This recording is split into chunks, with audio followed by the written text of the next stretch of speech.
To work on the collar, we first need to take the measurement. So I'll take the measurement of the neckline of the back piece and I got 4 inches. So I'll be timesing that by 2 and that will be 8 inches. Then I would also take the measurement of the neckline of the front piece. I will stop at the end of the 1 inch buttonhole position. That is where I would stop, and that is 6 inch. Since 6 times 2 is 12 inches. So 12 plus 8 will give us a total of 20 inches. But I will not be cutting 20 inches because while joining the front and the back, I'll be losing 2 inches on the shoulder line, half inch from both pieces on the left and half inch from both pieces on the right. So that would leave me with 18 inches. For the collar, 18 inches would be what we'll be working with. So I'll make a straight line. Then I'll make a perpendicular line to that straight line. Then from my initial line, I'll mark 9 inches, which is what you get when you divide 18 by 2. So I'll make a straight line like that. Then I'll divide the 9 inches point into 2. And I'll also go up by 1 inch. Then I'll join from that half point to the 1 inch point. Then I'll make parallel lines to that curve by 1 inch. So I'll make a parallel line to that curve all through by 1 inch. What this means is the height of the down part of the collar would be 1 inch high. So I'll take my measurement, which is 9 inches on the down part on the down line of the down part like that, and mark where I would stop.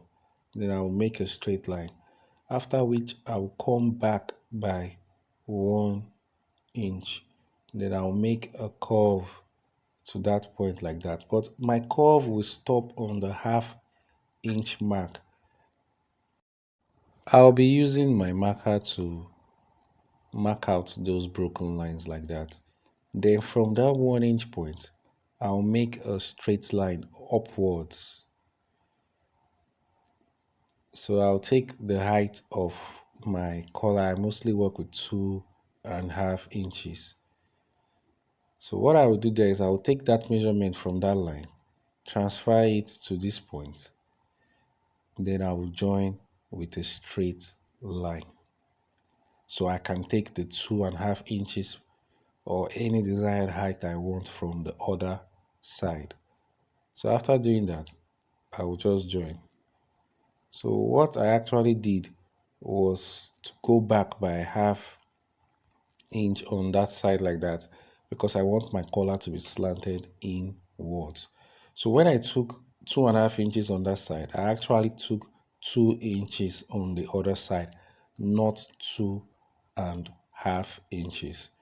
So I'll be cutting out the collar piece and I'll be using it to cut out my hard stay that I'll be using for the collar. So I'll be using the interface that is strong and hard for the collar, and this is what I will use in cutting. And when I'm cutting, what I'm actually cutting out would have been folded into 2. So this is only for a piece that was folded into 2. So I'll use it to cut out the interface or the stay, then I will attach it to the fabric. So I've already attached it to the fabric after cutting it out, and I also folded by ½ inch on the down line.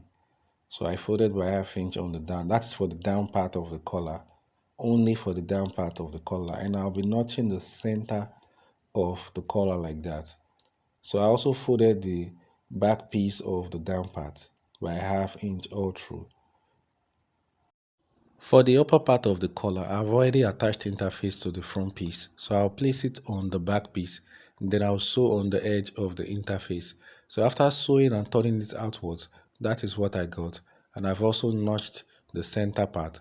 So I'll be placing the down part of the collar center to center, but I will not be sewing on the edge of the interface. I will just be sewing on the edge of the fabric, and that is just to hold it down. So I'll be sewing far from the edge of the interface. So after doing that, that is what I got. So for me to sew on the edge of the interface now, I need to place the back piece of the down part of the collar. So I'll place the back piece, but I will only do that by notching the center as well. So I'll place the back piece like that, then place that on top of it. Then I'll sew on the edge of the interface. So I'll sew from the edge like that to the other end like that. We've joined the down part of the collar together, so I'm bringing it outwards. So after turning it outwards, I'll be making use of the pressing iron to straighten things. So I'll use my pressing iron to straighten both the front and the back piece. So after that, that's what we got. I'll be bringing out the bodice of the shirt, and I'll be showing you how to join your collar to the bodice of the shirt. But before that, I made use of tiny stitches to make the overlap joining of the left to the right side, and I'll be using a blunt blade to actually open up those stitches.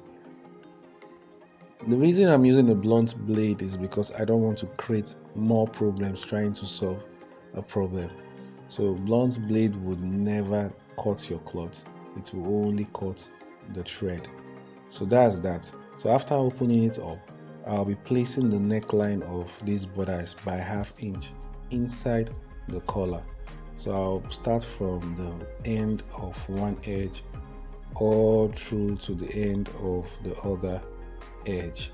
Then I'll be stitching on the downline of the collar. So after stitching on the edge of the downline of the collar, I've succeeded in joining the collar to the bodice, and that's that. So we are 90% done with this part of this series. So the series is actually a long one.